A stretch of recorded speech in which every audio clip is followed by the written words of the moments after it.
Assalamualaikum warahmatullahi wabarakatuh. Perkenalkan, nama saya Risti Wulandari. Di sini saya akan menjelaskan tentang pengelolaan sampah. Baik teman-teman, yang pertama saya akan menjelaskan pengertian dari pengelolaan sampah. Pengelolaan sampah adalah pengumpulan, pengangkutan, pengolahan, mendaur ulang dari material sampah. Pengelolaan sampah juga dilakukan untuk memulihkan sumber daya alam atau resources recovery. Pengelolaan sampah bisa melibatkan zat padat, cair, gas, atau radioaktif dengan metode dan keterampilan khusus untuk masing-masing jenis zat. Praktik pengelolaan sampah berbeda-beda antara negara maju dan negara berkembang. Berbeda juga antara daerah perkotaan dengan daerah pedesaan, dan antara daerah perumahan dengan daerah industri.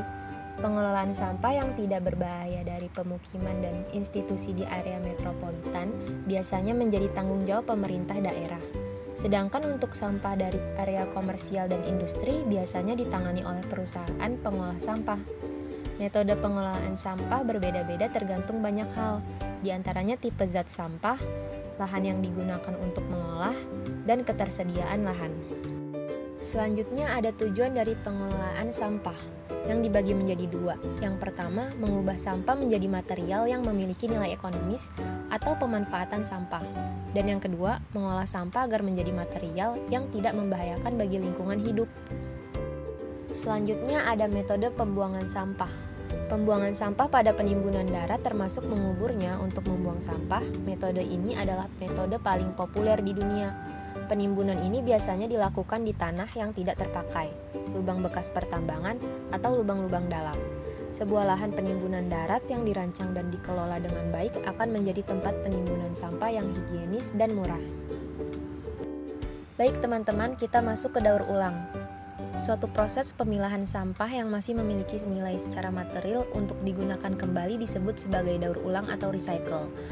Ada beberapa cara daur ulang. Pertama adalah mengambil bahan sampahnya untuk diproses lagi, atau mengambil energi dari bahan yang bisa dibakar untuk membangkitkan listrik. Yang kedua, mengumpulkan dan menggunakan kembali sampah yang dibuang. Contohnya botol bekas pakai yang dikumpulkan untuk digunakan kembali. Pengumpulan bisa dilakukan dari sampah yang sudah dipisahkan dari awal.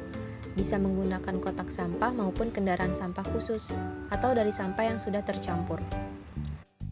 Yang ketiga, sampah yang biasa dikumpulkan adalah kaleng aluminium, kaleng baja makanan maupun minuman, botol HDPE dan PET, botol kaca, kertas karton, koran, majalah, dan kardus. Jenis plastik lain seperti PVC, LDPE, PP, dan PS juga bisa didaur ulang.